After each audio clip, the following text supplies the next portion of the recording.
This is Dr. Meisinger. I just wanted to do a quick video on the anatomy of an APA paper. So that way you guys have a better sense of how to format APA papers if you're really new to formatting and writing scholarly papers. So this would be a formatting that you would use for any health science or public health written assignment that requires you to write a paper. So a written assignment that's required for class. So to get started, I'm actually going to be using a paper that I wrote a couple months ago for a graduate course at Texas A&M. So I'm going to start off with just the title page. So when you're using APA format, there's both the 6th edition and 7th edition APA format that you can follow. And I am open to using either one of those formattings, especially if you're new to APA formatting, it might be easier to use one or the other, but I'm willing to accept both of those. So here on the title page, that should be included in an APA paper, you'll see that there's going to be what we call a running head here at the top, where it says victimization in the Boston Marathon bombing. So that is what we call a running head, and that's going to give the audience or the person reading the paper an understanding of what the paper will be about. And so here you'll see that I've included the title, my name, the university, the class name, the professors, and the date that I'm using for this particular assignment. In more structured APA papers, they will require you to write an abstract. So unless the assignment specifically says include an abstract, this will not be required for APA papers, but here is a demonstration of an abstract. An abstract is basically the summary of the contents of the paper written in a very concise and precise format. So here I've just included the APA format that I used, or the abstract that I used for this particular paper. So on this, at the beginning of the body of the paper, you'll notice that there's page numbers up to the right-hand side in the corner that's required for APA formats. You'll want to number your pages sequentially. You'll also want to include the title of your paper across the top. And then here I chose to put introduction. This isn't necessarily required for you to put introduction, but it basically tells the reader that you're starting to introduce the concepts of the paper. So you'll see here that I've written a introduction, and you'll notice that towards the end of this introduction, I'm going to outline what we call the thesis statement. And a thesis statement is going to be what drives the paper. So for this particular assignment, I had to write a paper over victimology, and I chose to use the Boston Marathon bombing as my case study for this particular assignment.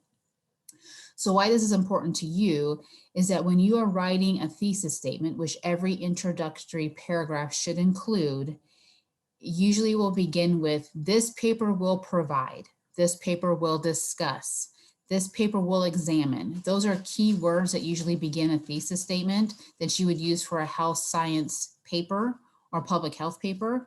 And what the thesis statement is going to do is tell the reader what you plan to cover in the paper. So it should cover all of the main objectives of the paper. So if I pose to you as the instructor that there's 3 questions that you should cover in the paper, then your thesis statement should then restate those 3 things that are included in the assignment. So here I've chosen to put, this paper will provide a case study of the Boston Marathon bombing, and I kind of go into it. So you'll see these sentences used that allow the thesis statement to be very clear.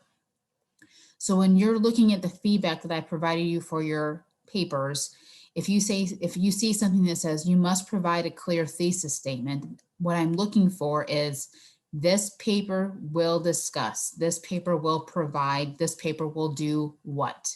So you need to tell me what the paper is going to be about. So here you'll see that I go through and I basically discuss what is required for the class. And so I continue to talk about a variety of things that are covered for the particular assignment. But what I wanted to demonstrate here is when we get into the part that talks about using in-text citations and direct quotes. So you'll see here, I directly quoted a textbook that I used to provide a definition.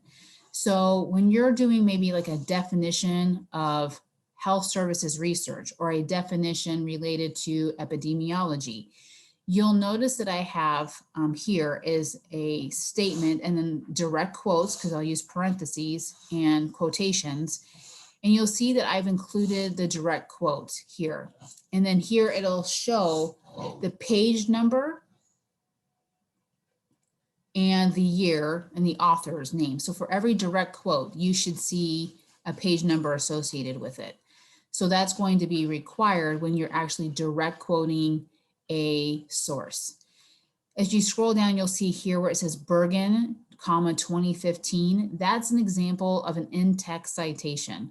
So these words do not belong to me. They belong to this author, but I didn't directly quote them because I chose to paraphrase. So if you're choosing to paraphrase an author, you must include the in-text citation. So you'll see here where it says the parenthesis Bergen 2015, that's an example of an in-text citation. Again, as we go down, you'll see that I've chosen to directly quote, and that'll also be an example of a citation that would need to be used. So you'll see as I go through, there's a lot of in-text citations being used.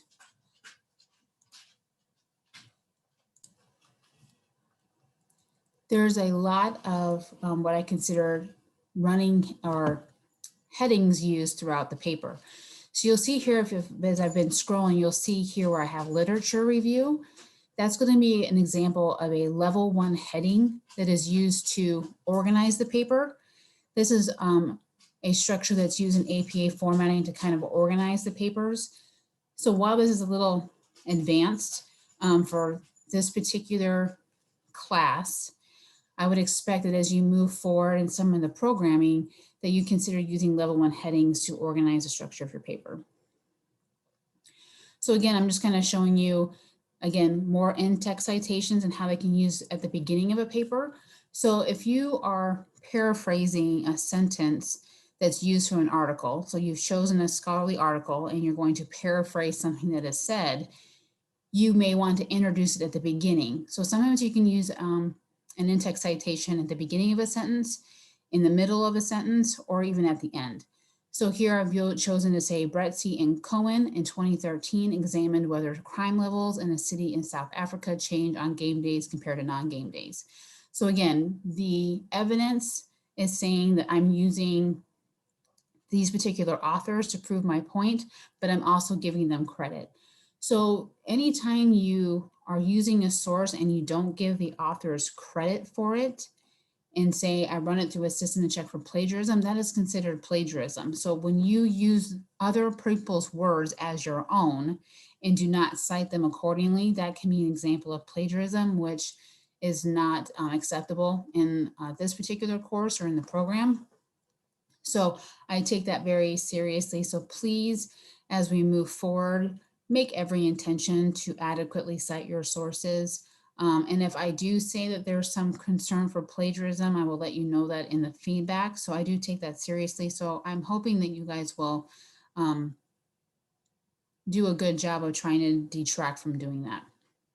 So there's a couple of other things that I wanted to show you as we get down towards the conclusion. This was a fairly long paper, it was about 17 pages. What I wanted to emphasize is that when you're writing your paper, to make sure you're writing a strong conclusion. So papers should have strong introductions.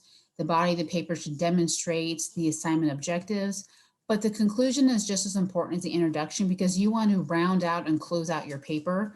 So what I would expect to see in a conclusion is that you're summarizing the key points of your paper that supports the thesis statement that we mentioned before, and that basically round out the paper and consider it coming to an end. So you want to make sure that it is succinct, but also long enough that actually adequately provides time to summarize what it is that you've told the audience or told myself.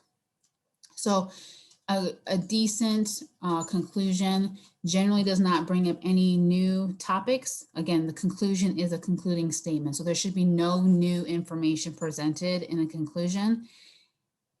And it shouldn't generally include other citations that have been used. That should have been in the body of your paper. The other thing I wanted to show you is the reference page.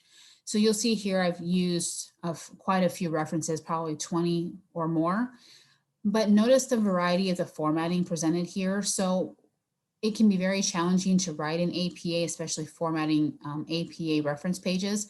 But in APA, you use the word references, not works cited. So works cited is usually generally associated with MLA format. And since in health sciences and public health, we conform to APA, you should be using references at the beginning of your papers on the reference page. And note, they should all be alphabetized. The other thing you'll want to note is that they have this, what we call a hanging indent. So you'll see here where I'm going to actually annotate this. So you'll see here that Barry and Taylor is out further than where the on starts. That's considered a hanging indent. So when you have a hanging indent, that should be hanging over. That is how APA formatting should look when you are formatting these. The other thing that you'll want to note is that there's differences between using scholarly sources, and when we say scholarly, I mean peer-reviewed, published articles in scholarly journals is what I consider to be scholarly. That doesn't necessarily mean that you can't use information from, like you see here, the New York Times, or for example, CNN, that I have both listed here. But those, again, were used for supporting details, but not necessarily considered scholarly research. This citation here by Bretsky and Cohen, 2013, is considered a scholarly source. You'll see that the citation, the first letter here in sporting is capitalized, while all the others, except for the location, are lowercase. You'll see here Canadian Journal of Criminology and Criminal Justice is italicized, the first letter is all caps. And you'll see that I have the journal number, the volume, and then the page numbers.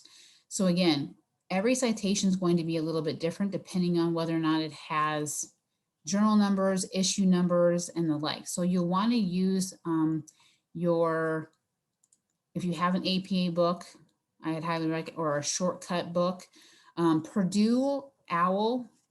You can actually go to www.purdueowl, and it'll actually bring up sample papers that allow you to look at formatting structures for APA format. It's a great resource that I think most people use in higher education to allow for documentation of scholarly sources. So I quickly went over that. I know that that's probably a lot of information for you, but hopefully some of these structure issues can be resolved as we move into week 2 when it comes to papers, or even in week 3 as we move forward. So that way you have a better understanding of how to format scholarly papers in APA format. So again, take a look at the feedback I provided, and I would want you to make adjustments as necessary. If you've got questions, please feel free to reach out to me, but hopefully this video, again, a little long, but hopefully it was helpful in looking at some of the anatomy of the paper so you have a better handle on how it should be formatted moving forward. If you've got any questions, please let me know. I'm more than happy to help.